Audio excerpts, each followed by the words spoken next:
Olá, aluna, bom dia, boa tarde, bom dia, como tá? Já almoçou é bom dia, não almoçou ainda é boa tarde? Eu vou te dar bom dia, porque eu almoço já já, então é bom dia ainda. Tudo bem? Bem-vindos à nossa disciplina de Princípios de Eletricidade e Magnetismo. Eu sou a professora Catiele e nós estamos aí juntos ao longo dessa disciplina que é tão importante, que aborda assuntos interessantes para as aplicações diárias. Às vezes a gente acaba focando, né? Eu não vou usar para nada isso. Sabe aquela pergunta? Para onde eu vou usar isso aqui? Gente, em tudo. Vocês nem sabem. E o meu intuito aqui nessa disciplina é isso: é trazer para vocês realmente os conceitos que estão relacionados com a disciplina e de uma forma com a qual você também possa aplicar no seu ambiente de trabalho ou alguma outra relação aí que você tenha, né, em projetos e tal, mas também no seu dia a dia, em que você bata os olhos nas coisas e fala assim, isso aqui é eletricidade e magnetismo, isso aqui é de princípios de eletricidade e magnetismo. É isso que eu quero trazer para vocês. Eu sou formada em física, fiz mestrado e aí andando no doutorado em engenharia de materiais. Na física, a gente tem o costume de aprender os conceitos e as aplicações, mas visualizar isso no nosso dia a dia também. E isso é o mais interessante, porque às vezes a gente acha que é uma coisa tão distante, gente, não é. Tá pertinho da gente. Então eu quero fazer isso com vocês, trazer os conceitos e relacionar também com o nosso dia a dia. Estudar física é isso, é estudar a natureza que está à nossa volta. E que física tem a ver com princípios de eletricidade e magnetismo, tudo, né? Daí. Porque princípios de eletricidade e magnetismo é um viés, é um braço da física. E a gente vai estudando e a gente vai se adaptando aí, trabalhando com esses conceitos, tá bem? Bom, deixa eu olhar aqui o meu chat que já tá bombando e eu tô felizona. Bom dia, Ezequias, Guilherme, Éder, Suiane, bom dia, Nicolas, João, Adriano, Matheus. Boa tarde. Bom, sejam todos bem-vindos, gente. A nossa aula vai começando hoje. Antes da gente falar dos conceitos da nossa aula, eu quero te desejar boas-vindas. Bem-vindos a esse semestre que se inicia, bem-vindo às aulas que começam. Tem tanta coisa legal e interessante para a gente ver no nosso semestre, que, olha, vai ser bom demais. Então, bem-vindos, chegam aí inspirados, chegam com vontade, porque a gente vai trabalhar muito esse semestre e a gente vai falar sobre vários conceitos importantes para essa disciplina e aplicação também. Boa tarde, Claudinei! Tá bom? Deixa eu ver se tem mais uma aqui. Claudinei, boa tarde. Bom, antes da gente começar a disciplina, eu quero fazer alguns combinadinhos com vocês, tá? O nosso chat está aberto. Oi, Gilda, boa tarde. E aí vocês estão vendo que é por ali que a gente vai conversar, né? E é assim mesmo, nosso canal de comunicação direta é no chat. Dúvidas, complemento da aula, querer contar alguma situação, porque às vezes a gente vai falar de alguns assuntos aqui e você fala, poxa, mas isso aqui já aconteceu comigo uma situação parecida. Quer dividir? Oi, Reinan, bom dia, boa tarde. Quer dividir? Usa o chat. Tá aí para isso. Tô com dúvida, professora, eu não tô entendendo tal conceito, sabe? Usa o chat, me pergunta. Mas, professor, tô lá na quinta aula e eu tô com uma dúvida da primeira, tá bom? Não tem problema? Pergunta? Pergunta. Colocam suas perguntas no chat. Eu vou respondendo sempre que possível e as perguntas sendo pertinentes ao conteúdo que eu tô falando ali na hora, eu já vou respondendo na lata, pra gente não perder aquele feeling, sabe, da pergunta? Agora, se são perguntas de outras partes da disciplina, aí eu vou respondendo nos momentos oportunos, tá? Mas não deixa de mandar pergunta. Oi, Alex, eu sou a Catiele. Pode chamar de Cat, tá? Fica melhor. Catiele é muito grande. A mãe, ela quis colocar K, 2 L's e um Y no meu nome, só faltou um W para ficar tudo perfeito. Então, Catiele é grande. Cat já tá bom, tá bom? Bem-vindo, Alex. Bem-vindo a galera toda. Bom, então use o chat para que é o nosso canal de comunicação direta, meu e seu e meu, nós todos, para que a gente possa ir dividindo também aí as experiências e resolvendo as dúvidas através do chat. A nossa disciplina, ela tem um livro-texto que chama... Tadadã, que rufem os tambores! Chama Princípios de Eletricidade e Magnetismo, né? Que é o nome da disciplina, no caso. Tal. E no seu AVA lá, no portal do aluno, tem o link para você baixar a... Bom dia, Márcio! Tem o link para você baixar o livro da disciplina, tá? Eu vou seguir o livro da disciplina como livro-texto da disciplina. Nós teremos 12 aulas. Hoje é a primeira de 12. Nós estamos ao vivo. Isso mesmo, você já percebeu, né? Porque você foi me dando bom dia, boa tarde, eu vou te respondendo. Como é que eu ia responder com todo mundo aí, escrevendo agora, se eu não estivesse ao vivo? Não, nós estamos ao vivo. São exatamente 12:06. Repita, 12h06. Enfim, então as nossas aulas, elas acontecem ao vivo. Nós teremos 12 encontros. Nosso livro didático da disciplina, ele tem lá para nós 4 unidades. Cada unidade tem 3 sessões. Então, se ele tem 4 unidades e cada unidade tem 3 sessões, nós teremos 12 sessões. 12 aulas. A gente vai abordar uma aula a cada sessão, tá? Vou trazer aqui bastante conteúdos para vocês, alguns exercícios. Hoje a gente vai ficar mais aqui no quadro de slide e no quadro do eu falando com você, mas vão ter dias que a gente vai ali, ó, para o quadro, tá? Então é importante que você tenha o seu caderno da disciplina. Você tá na aula, você precisa do caderno da disciplina, lápis, borracha, caneta, calculadora e tal, para que a gente possa desenvolver bem os conteúdos, tá? Bom, Maria Carolina, bom dia! Bom dia! Oi, Jean Felipe! Jean Felipe, você é o que estava comigo na outra disciplina, é? É, não é? Acho que é assim. Bem-vindo! É de novo, se não foi bem-vindo, mas eu acho que é assim. Professora maluca, né? O que é que a professora tem? É física. Quem é físico é assim, maluquinho. Vocês não conhecem um tiozinho? Eu sou louca para engasgar com a minha própria saliva, eu fiz isso agora. Pronto. Vocês nunca viram um tiozinho de cabelinho branco? Ele já não mora mais nesse mundo. É você mesmo, né, Jean? Imaginei. Bem-vindo. Ele tem uma foto de cabelo branco, bigodão assim, branco. Ele tem uma foto com a língua para fora. Eu não vou fazer assim, porque vocês tiram print e faz meme da professora. Mas vocês sabem de que eu tô falando, Albert Einstein. Pensa num cara doidinho. Era ele, físico, mas gente boa. Então, por isso, tá vendo? Físico é assim, doidinho, mas gente boa. Eu puxando de sardinha para mim, né? Bom, vamos começar então a falar dos conceitos da nossa aula. Já dividi com vocês as principais informações que nós temos. Mais uma, antes que eu esqueça. Qualquer dúvida que vocês tenham com relação a atividades avaliativas, como encontrar qualquer coisa no AVA, pergunta para o seu tutor da disciplina no AVA, tá? Abre lá uma abinha e pergunta para ele, tutor, tô com dúvida nisso, nisso e nisso, como devo proceder? Tutor, não, tá? Pergunta lá para ele que ele vai te auxiliando. Mas você também tem o manual do aluno. No manual do aluno, tem tudo ali que você precisa. Baixa ele e leia também, tá bom? Vai te auxiliar muito na disciplina para entender com relação a datas, atividades, prazos e tudo mais. Como eu disse, a nossa aula é ao vivo, ela vai ficar disponibilizada para vocês depois. Eu não sei exatamente quanto tempo depois que ela sobe para vocês, sobe o link da aula, mas ele sobe, deve estar lá escrito no manual do aluno isso, tá? E aí você pode assistir a aula depois quantas vezes você quiser. E num ponto específico da aula que você não entendeu direito, quer ver de novo, tá? Ela fica lá gravada para vocês. Professora, que só ver a aula é o suficiente? Não. O que mais precisa? Livro. Você precisa do livro. Sabe o livro-texto da disciplina que eu tô falando para você entrar lá no portal do aluno e baixar? Então, terminou a nossa aula, ou antes mesmo da nossa aula, leia o livro.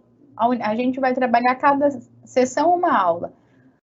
Depois da aula, talvez. Leia a sessão, façam os exemplos, façam os exercícios que está lá descrito para você. É importante que você trabalhe com isso e faça isso para você atentar-se aos conceitos e às aplicações também.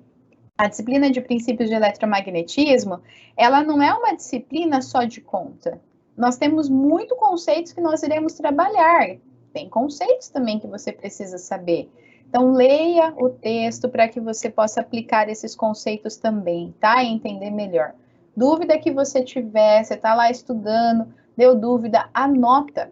Tenha um caderno da disciplina, anote as dúvidas lá, porque na próxima aula que você tiver minha, começou a aula, você me dá bom dia e já coloca as dúvidas tudo lá. E eu vou te respondendo conforme vai acontecendo a aula, tá bom? Combinado? Combinado de dedinho, porque combinado de dedinho é muito sério. Essa mão é minha mesmo e essa é de vocês. Ó, eu mesmo já tô combinando com vocês, então não tem como vocês escaparem mais. Tá combinado, tá combinado. Vamos começar então falando sobre os princípios de eletricidade e magnetismo. Quando a gente fala dos princípios de eletricidade e magnetismo, a gente já logo pensa sobre a relação de carga elétrica e os princípios de eletrização. Para que a gente possa falar sobre esse conceito, eu vou dividir o quadro com você dessa forma aqui, ó. Tá vendo? Tá vendo, Vendim? Em que eu tô aqui no cantinho pequenininha e aqui, acertei o lado agora. E aqui, ó, tá o quadro, tá? A gente vai conversando, vai avaliando aí os conceitos que estão sendo abordados e aí os complementos eu vou fazendo aqui. Então, ora você olha aqui no quadro, ora você olha para mim e assim a gente vai indo, tá? E eu tô de olhinho no chat para qualquer coisa que chegar e ver, eu já vou respondendo vocês, certo? Vamos lá, então, falando sobre esses princípios de eletrização e os princípios elétricos e a eletrização dos corpos. A primeira coisa que a gente precisa compreender aqui, nessa relação da nossa unidade 1, da nossa aula 1, é o que a gente vai ver nessa aula de hoje. A unidade 1, ela contempla 3 seções. Hoje a gente vai falar da seção 1 da unidade 1, cujo tema que nós iremos trabalhar são os fenômenos de eletrização, as aplicações e os fundamentos, e também a introdução aos fenômenos elétricos. Mas a competência da unidade 1 total, que contempla as 3 aulas com relação às 3 sessões, é descrita por realizar análise de distribuições de cargas elétricas em diversas geometrias, de forma a obter os valores de campo elétrico, potencial elétrico, além da análise de linhas de campo elétrico. É esse o nosso objetivo fundamental ao longo dessa primeira unidade, que contempla 3 aulas. Na aula de hoje, então, a gente vai focar nos fenômenos de eletrização e os fenômenos elétricos. Vamos começar essa história, então, com os conceitos relacionados, descrevendo o que está associado à estrutura da matéria. Quando a gente fala a estrutura da matéria, nós estamos falando no átomo. O átomo, ele apresenta um modelo atômico, e dentre essas relações com o átomo, nós temos algumas forças associadas a eles. Primeiro, as forças que estão descritas são chamadas de forças fundamentais. A primeira força que a gente vai falar é a força gravitacional. Essa força gravitacional, ela é uma força atrativa que surge entre todos os corpos com massa. Nesse caso, ela depende da atração gravitacional das massas dos corpos envolvidos. E aí continua a definição. Quanto maior a massa, maior será a força de atração existente entre eles. É por isso e só por isso que a gente é puxado pela Terra. Por isso que a gente cai, sabia? Ou qualquer coisa que a gente solta assim, vai direto para o chão. Porque qual é a massa? As massas que estão envolvidas? A massa do planeta Terra e a massa dos corpos sobre o planeta Terra, né? A massa do planeta Terra é uma massa muito grande quando comparado à massa dos outros corpos. Por isso que ela atrai os corpos de menor massa. Aí você vai falar assim, professora, mas eu tô aqui sentada e eu tenho uma maçona grande. E aí tem uma caneta aqui do meu lado, olha ela aqui. E ela tá aqui na minha frente. Por que ela não gruda em mim? Solta a caneta para você ver onde ela vai. Ela vai pro chão, não vai? Porque a Terra tem uma massa muito maior que a sua. Ela puxa a caneta com uma força maior do que você atrai a caneta. Por isso que tudo vai pro chão. Por isso que você não atrai a caneta. No espaço, se você estivesse no espaço que tem um vácuo, e você estivesse assim, no espaço lá, e tivesse uma caneta do seu lado, a caneta faria assim, você, ó, grudaria em você.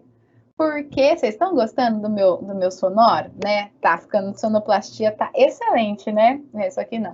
Por que isso? Porque lá só iam ter essas duas massas, seu corpinho e a caneta. E o seu corpinho tem uma massa muito maior do que a caneta, por isso que a caneta grudaria no seu corpinho.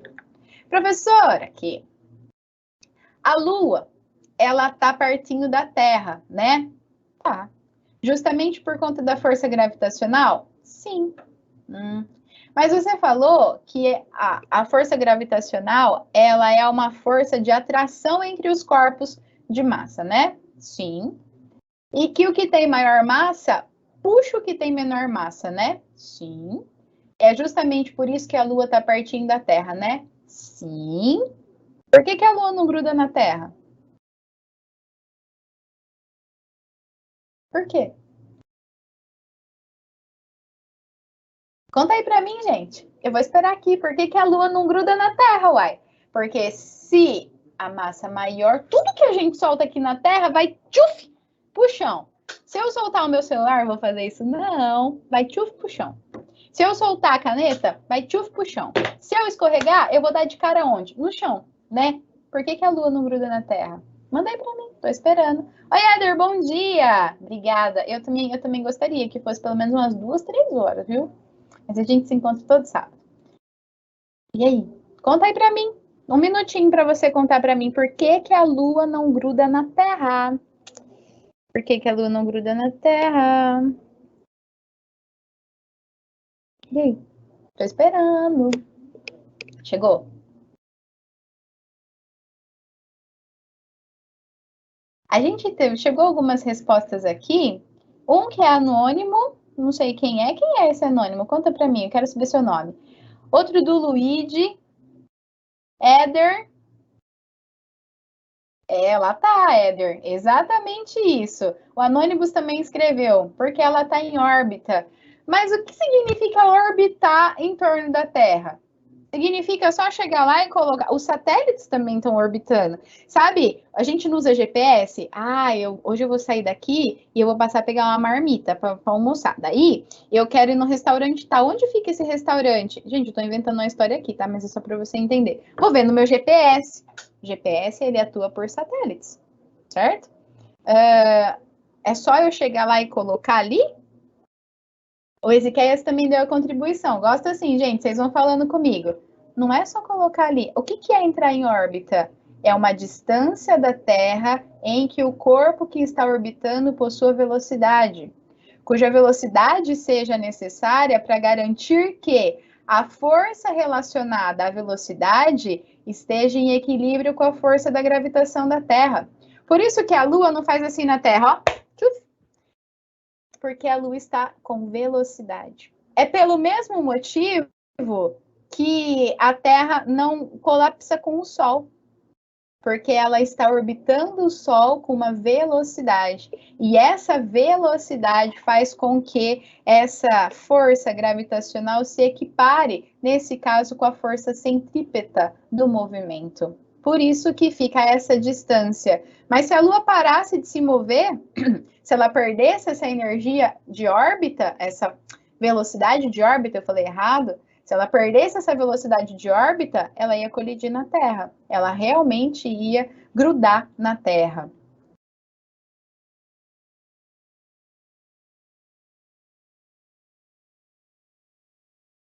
Gostei, gosto quando vocês vão falando aqui comigo. Isso mesmo, vou publicar tudo. Alguém virou e falou assim, pela força centrífuga. Na verdade, é pela força centrípeta, tá? No movimento de rotação, quando a gente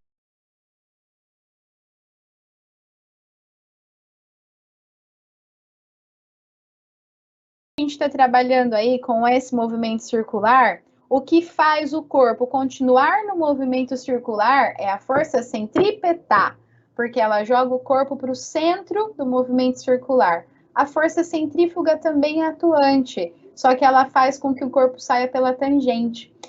Gira aí, eu não tenho nada aqui, mas uma cordinha de motoca, sabe? Você vai girando assim no dedo, quando a cordinha escapar do seu dedo, ela vai sair em linha reta, saiu pela tangente. Nessa descrição de sair pela tangente, é a força centrífuga.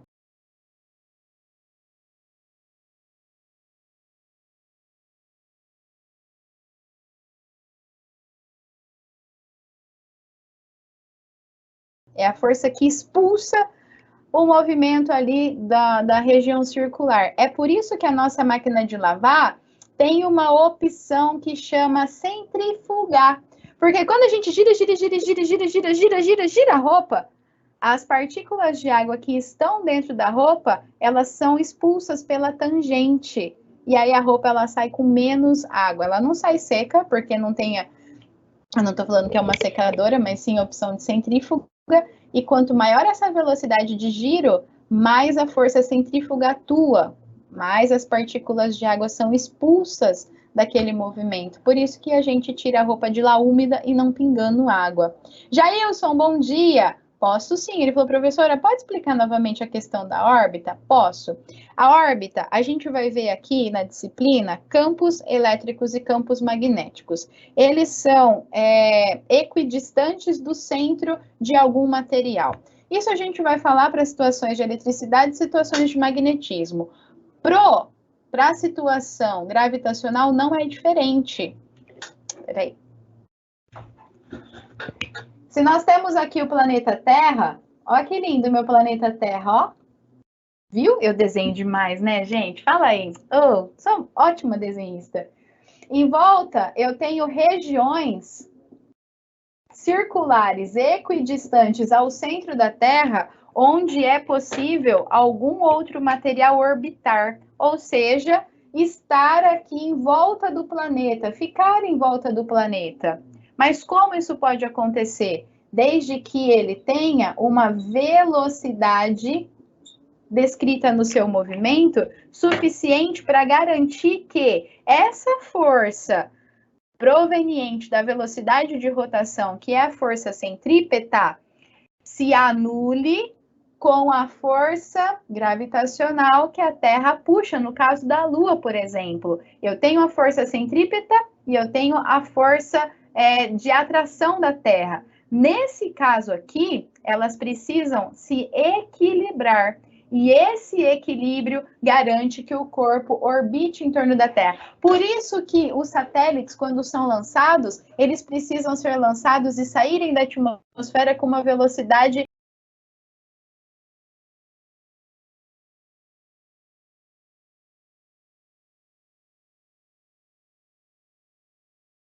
calculada, para que ele chegue nessa órbita com essa velocidade e fique orbitando ao redor do nosso planeta Terra. É a velocidade de órbita que a gente chama. É o mesmo caso, por exemplo, da Terra com o Sol, é o mesmo caso do elétron no átomo.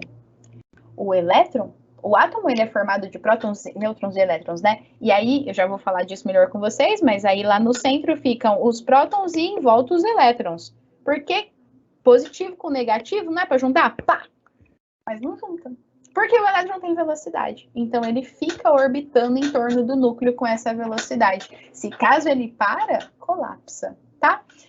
Bom, uma outra força que a gente tem é a força elétrica. Deixa eu dividir meu quadro aqui com vocês, senão você não vê, né? Pera aí, só um pouquinho. Aê, agora sim. Essa força elétrica. A força elétrica é uma força fundamental da natureza, manifestando-se na presença de uma carga elétrica sob efeito de um campo elétrico. A força, gente, força ela sempre tem a mesma definição. Quem definiu força foi Isaac Newton.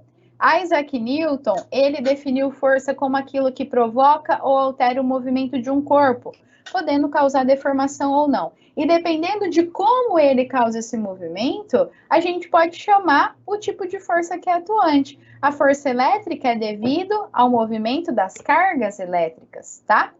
Tem as forças fracas e as forças fortes também.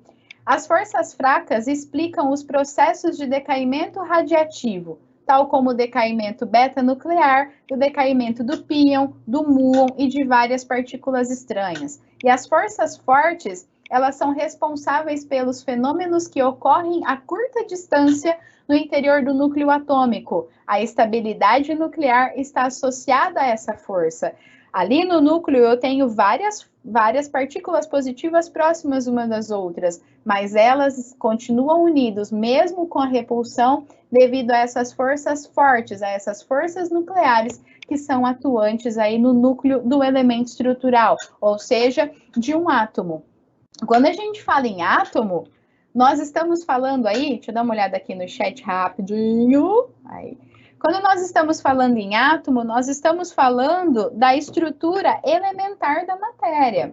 Quando começou essa história de átomo, que começou lá com os Demócritas, eles achavam que era uma partícula indivisível, que você ia dividindo uma coisa e chegava num pedacinho que não dividia mais.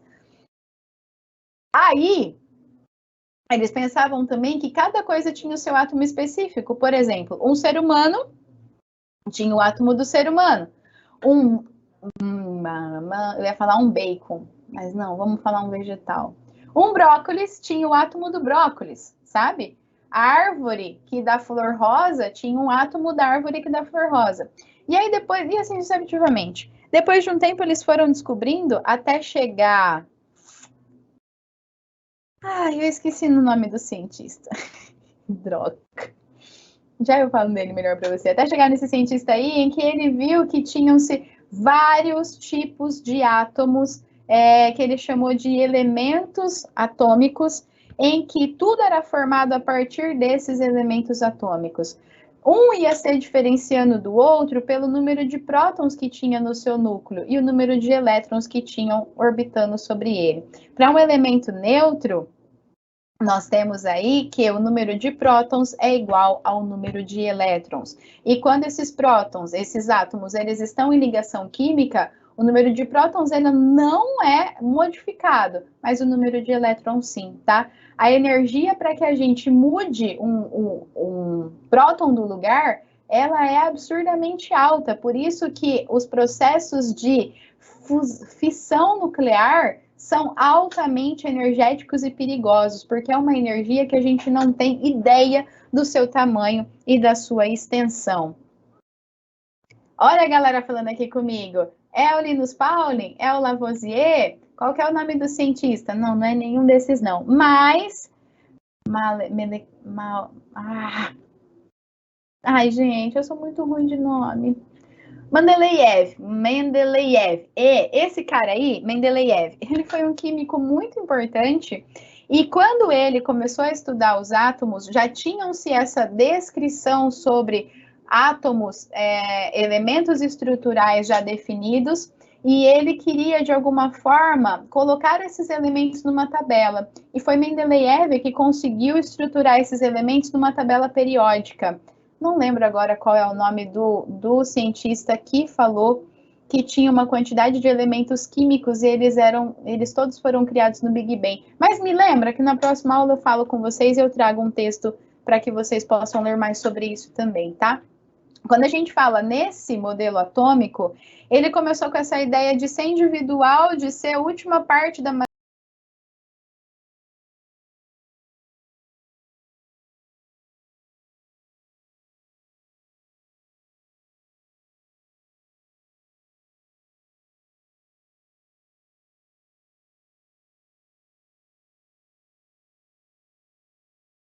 matéria, tanto que chama átomo. Átomo é uma palavra grega que chama indivisível. O A significa não e tomo, divisível, então é não divisível. Só que depois de um tempo, veio Dalton, insistiu nessa ideia do indivisível.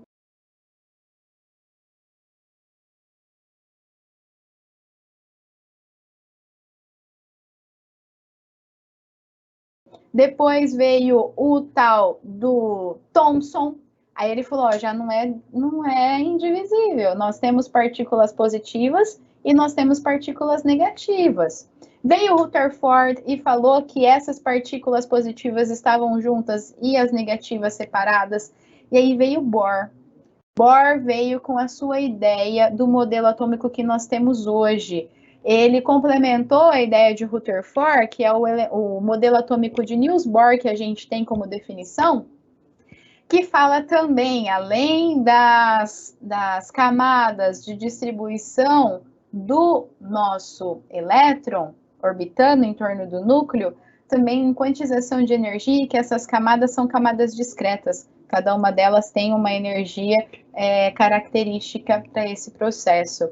E é esse modelo atômico que a gente utiliza para estudar os fenômenos da natureza. Os fenômenos quânticos, veio um outro cientista chamado Schrödinger, Erwin Schrödinger. Ele é o pai da física quântica e ele propôs um novo modelo atômico. Esse modelo atômico é usado pelos cientistas que estudam a física quântica porque ele expressa melhor a noção de probabilidade de uma carga estar ali. Mas para os casos fundamentais e macroscópicos que nós trabalhamos, como os processamentos, os circuitos eletrônicos, a descrição do movimento, o modelo de Niels Bohr ele se adequa e se enquadra bem a essas explicações físicas. Chama-se modelo, porque até hoje ninguém nunca viu um átomo. Você já viu um átomo? Não viu.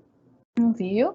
A gente não tem nenhum microscópio que chega a ver o átomo. Nós temos microscópios que eles enxergam o lugar onde o átomo está e o lugar por onde o elétron passou, mas você não consegue enxergar eles porque eles interagem com a matéria, fazendo ligações químicas. Então, a gente não consegue ver. Matematicamente, nós criamos um modelo que se descreve bem com as respostas que nós temos dos experimentos atômicos. Modelo.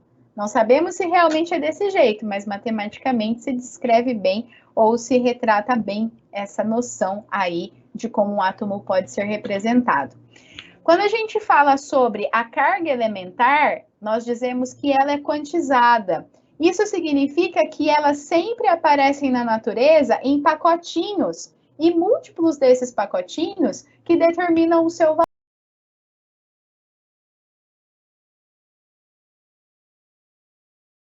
valor. Essa carga, ela é dada para a gente por, dependendo dos múltiplos, né? Pela letrinha minúscula Q, é igual o número de cargas que nós temos vezes o valor da carga elementar. Esse valor da carga elementar, ela é dada como 1,6 vezes 10 a menos 19 coulomb. Se for um próton, nós falamos que ela é positiva. Se for um elétron, nós falamos que ela é negativa. E aqui, se a gente pensar sobre um material que expressa uma quantização de energia, a gente tem valores maiores que zero e menores que zero. Primeiro, uma outra abordagem desse mais e menos aí de relação, tá? Se a quantidade de carga apresentar um valor positivo, N representa os números de elétrons que falta. Quando a gente está olhando materiais elétricos, materiais que tenham cargas sobrando ou cargas faltando, tá? Não mais o elemento químico que tem prótons e nêutrons. Essa aqui é uma definição para os materiais carregados. Por que positivo está indicando falta de elétrons? Porque ele quer dizer assim, ó, gente, aqui tem os buraquinhos que o elétron pode entrar. Eu tenho vários buraquinhos. Eu tenho espaço para o elétron. Positivo. Se for menor que zero, então mostra que tem elétrons mais do que o buraquinho. Fala, não cabe mais ninguém, eu já tenho elétron em excesso. Por isso que é negativo, tá? E quando a gente trabalha com esses materiais carregados, ou até mesmo quando a gente trabalha com elementos, né, carregados, a gente tem, vamos focar em material que é mais fácil para a gente dar as aplicações aqui para a nossa disciplina. A gente tem as situações de atração, repulsão e força elétrica, né? A força elétrica é a força entre os corpos carregados. É a força que traz entre os corpos carregados. Quem falou sobre a força elétrica? Coulomb, através da sua lei de Coulomb. Ele falou assim, ó, a força entre os corpos carregados é dada por uma constante vezes a carga dos dois corpos dividido pela distância entre eles ao quadrado. E aí essa força ela pode ser atrativa ou ela pode ser repulsiva. Se os corpos eles estiverem com cargas diferentes, eles irão se atrair para se complementar. Tanto mais com menos ou menos com mais. Se eles estiverem com cargas iguais, eles irão se afastar, porque eles não conseguem se complementar. Daí vem a regrinha que cargas iguais se repelem e cargas diferentes se atraem. E por essa descrição de atração e repulsão, nós podemos descrever os processos de eletrização dos corpos, sendo esses processos de eletrização com relação à troca de carga elétrica dos materiais, porque um está sobrando e o outro está faltando, por exemplo. Como que a gente pode fazer esse processo ou essa troca desse material?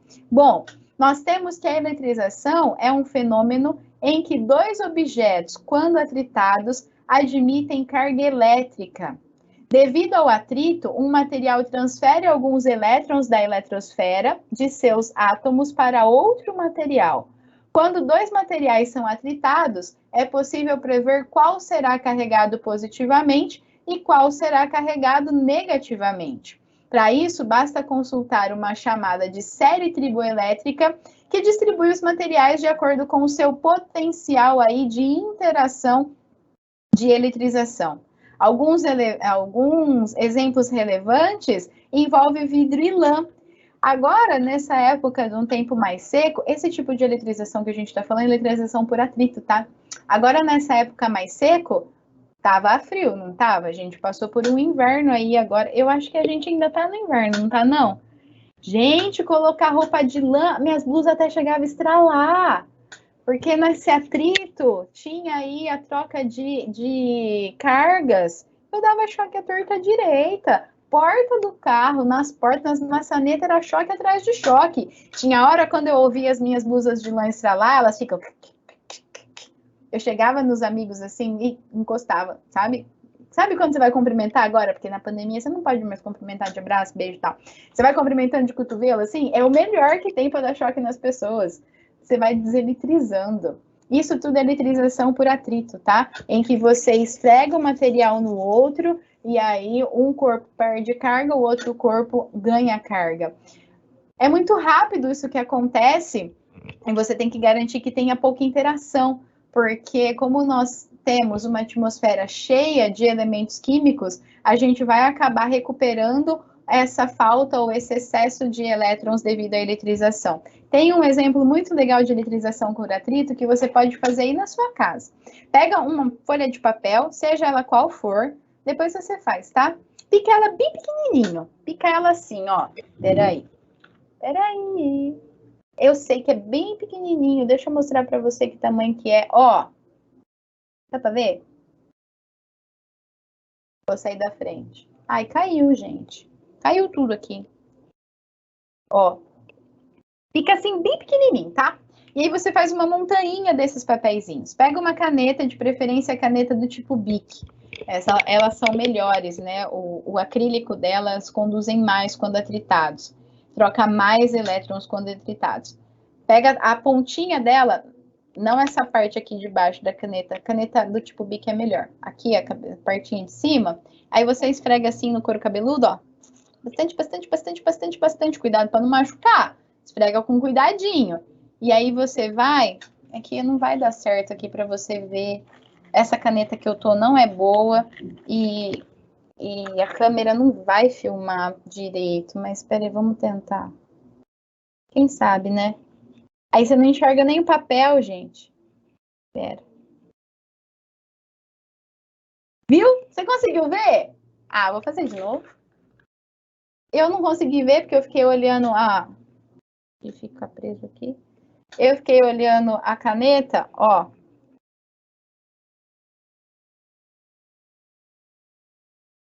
Viu? Olha lá, a eletrização por atrito. Depois você faz aí na sua casa com mais calma. Faz com a galera que tá. Funciona sim, funciona com pente também. Super funciona com pente. Qualquer material acrílico que você tiver, funciona também. Às vezes você trita o pente, passa assim no cabelo, o cabelo vai grudando tudo no pente assim, ó. Eletrização por atrito.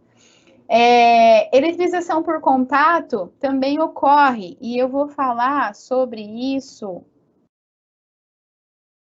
nas próximas aulas. Como que é a eletrização por contato? Quando eu tenho um material com excesso de carga, o outro com falta, eu encosto um no outro, a carga vai ali se Eles vão se eletrizando devido por conta desse contato entre os corpos. E eu também tenho eletrização por indução. Tinha TV do tubo. Eu adoro esse exemplo porque eu fazia muito isso quando era pequena. Tinha TV de tubo em casa, tinha TV de tubo até pouco tempo em casa. Tem alguns lugares que ainda tem, né? Super legal. E aí, quando você desliga a TV, você vai passando na frente da TV assim, os pelinhos já vai tudo erguendo. Você não encostou na TV. Mas aí, como você está pertinho da TV, os elétrons, o seu corpo puxa os elétrons em excesso da tela da TV. Eletrização por indução.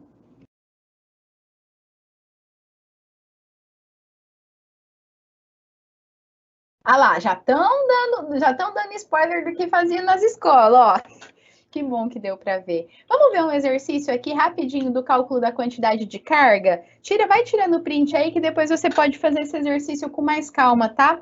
Um objeto está carregado eletricamente com carga de menos 0,16 coulomb.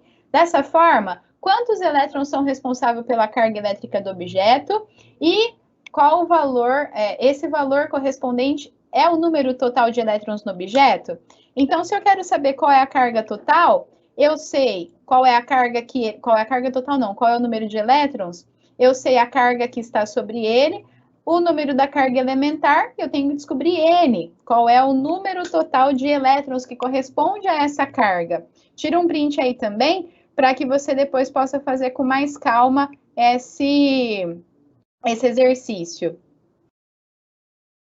Feito isso, ele falou, esse valor é o número total dos elétrons do objeto? Não, não é.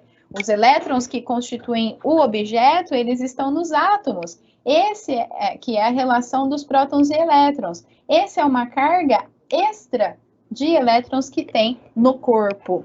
Bom, a gente falou aí sobre a descrição da eletrização. Para que a gente possa entender melhor essa descrição, essa análise da eletrização, a gente precisa entender quem são os materiais condutores e isolantes. De maneira geral, o material condutor, eles têm, na sua constituição, eles são constituídos por elementos praticamente condutores, né? Em alguns casos, elementos não condutores, pelas ligas, por exemplo, mas a ligação entre eles é estritamente metálica. Isso indica que eles têm elétrons livres que podem se movimentar. Esses elétrons livres, eles fazem o papel da condução. Por isso que o material condutor, ele é excelente condutor de energia, ele leva as informações em todas as partes, porque ele tem esses elétrons livres que transmitem a informação no material. Os materiais isolantes, eles já não possuem elétrons livres. Todos os elétrons, eles estão alocados nos seus átomos. Então, não dá para transmitir essas informações através dele. O que pode acontecer? Mas você fala assim, professora, pensa aqui comigo. Eu sei o que é um material condutor e um material isolante, né? Eu já sabia, agora você me relembrou. Mas a caneta é de plástico e o plástico é um material isolante. Como é que conduziu? Porque através do tipo de eletrização, eu passei carga para ele. No material condutor, ai gente, eu não tenho nada aqui de condutor. Peraí, eu tenho uma chave. Resta saber onde eu enfiei a chave. Não tenho chave hoje. Enfim, pensa que as canetas é de metal. No material condutor, se eu... já sei um ótimo exemplo. Feijoada. Hoje é sábado. Tá chegando o horário do almoço, você já não almoçou, é dia de ter feijoada, né? Aí você vai chegar em casa, vai esquentar a feijoada, e aí você esquece a concha dentro da panela de feijão. E vai pegar um prato e tal. E a concha, ela é toda de metal. O que acontece quando você pega a concha na mão? Gente, me dava uma raiva quando minha mãe fazia isso, esquecia a concha lá dentro da panela, eu queimava a mão toda vez. Porque é um material metálico. Só aquela partinha da concha que pega o feijão tá lá dentro do feijão. Mas como é condutor, esse calor, essa energia é passada para todo o material. E aí ele esquenta tudo. Agora o isolante não. O isolante, ó, ele não é fofoqueiro. Ele não repassa as informações. Então, quando eu esfrego aqui, ó, eu estou colocando carga só nessa parte. Como ele não é condutor, a carga continua aqui, ó. E nessa parte ela pode, de alguma forma, atrair ou repelir. O restante não, porque é condutor. Entendeu? Essa é a diferença principal do material isolante e condutor na relação da condutividade dos materiais. Aqui a gente tem um exemplo legal da eletrização por contato, ó.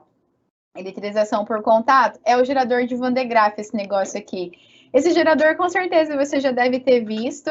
Ele, por atrito, ele acaba, por atrito da borracha e do pente, ele passa elétrons para essa cúpula metálica. Quando essa borracha chega carregada dessa maneira que eu falei para você, esse pedacinho chega lá na cúpula metálica, ele absorve esses elétrons e, como o material da cúpula é metal, ele vai distribuindo os elétrons e carregando em todas as partes. Quando a gente vai lá e coloca a mão, nós somos uma extensão dessa cúpula metálica e os elétrons eles acabam vindo para o nosso corpo, a gente vai carregando. Por que o cabelo arrepia desse jeito? Porque os elétrons vêm aqui para o cabelo. Aí enche um fiozinho. Aí enche o outro fiozinho. E o que acontece com os elétrons? Eles querem ficar longe um do outro o máximo que pode, porque eles são cargas iguais. Aí o cabelo fica desse jeito que vocês viram aí, ó.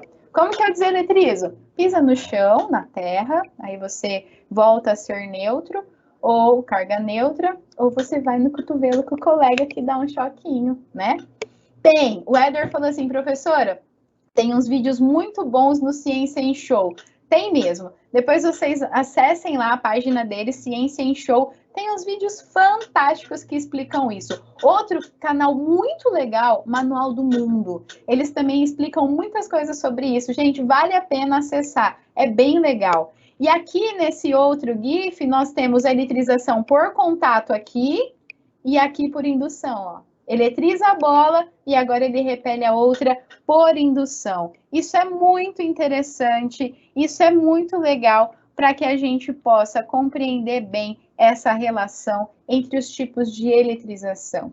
Então, quando nós falamos em tipos de eletrização, nós temos eletrização por atrito, que a gente faz o atrito mesmo, né, ali, e tira elétron de um lugar e põe para o outro. Eletrização por contato, quando eu já tenho o material carregado e eu coloco a mão e carrego o outro. Eletrização por indução, quando eu só chego perto, eu não preciso nem encostar. Eu já tenho essa relação aí de indução elétrica dos corpos. Para quem falou, o Éder, você citou, eu vou falar mais um pouquinho sobre isso. Esses dois canais, eles são muito interessantes. O canal do Ciência em Show, eles são físicos. Eu acho que um deles é engenheiro, eu não lembro. Mas o mais doido é físico. Lógico que tem que ser, gente. Físico não se aguenta. O físico não se aguenta. É assim mesmo. O que vai fazer? Imagina a minha casa como não é, né? Então, um deles acho que um ou dois deles são físicos. E eles, além deles trazerem essas experiências, eles trazem a experiência de uma maneira que você pode reproduzir na sua casa, tipo esse negócio do papel e da caneta que eu coloquei aqui agora para vocês. Eles trazem outros tipos de experiências, dão ideias de como vocês podem reproduzir em casa e mais, explicam o conceito associado. E eles explicam de maneira correta, porque eles são formados na área ali, e eles vão te fazer entender e ter um outro olhar para aquilo. Para vocês que têm filhos, sobrinhos, crianças em casa, de alguma forma, né? Filho, sobrinho, enteado, sei lá, neto, qualquer um.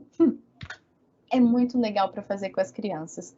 Muito legal, vale a pena. E eu gosto muito desse negócio aí esse pessoal aí, Nicolas, do Ciência em Show. Eles eram da Unicamp, na verdade, e aí eles foram crescendo, foram para a Eliana e, gente, hoje eles são uma mega potência, né? É muito bonito ver isso deles.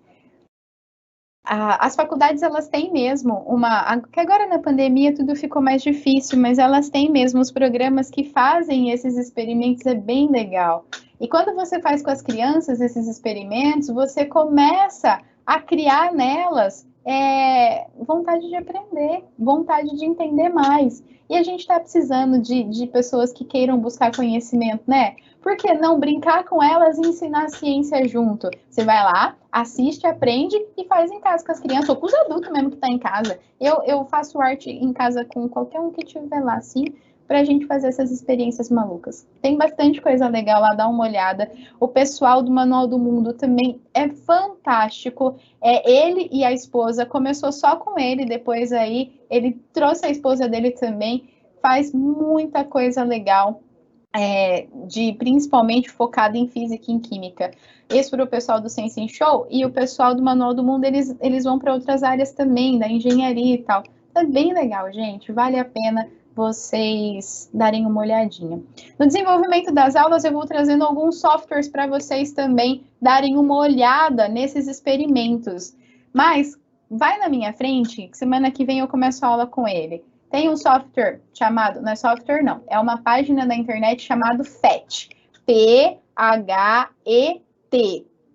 Tem várias simulações ali de várias áreas do conhecimento. Entra na física e vai colocar lá, escolhe eletrização, para você fazer simulações de eletrização. Tem um do John Travolta, que é bem legal, que ele vai abrir a porta. Mas lá, depois a gente conversa semana que vem. Com isso, gente, eu vou encerrando a minha aula de hoje. Eu quero imensamente agradecer a participação de vocês. Como é bom estar aqui com vocês. Como é bom poder partilhar e também ouvir vocês, as experiências, os complementos, as dúvidas. É bom demais estar aqui. Mas eu só te vejo semana que vem, porque passa muito rápido a aula. Então, dá uma olhadinha depois na unidade 1, seção 1 do seu livro. Façam os exercícios, tá? Façam os exemplos. Se tiver alguma dúvida, anota. No começo da próxima aula você traz e a gente vai discutindo ao longo da aula, tá?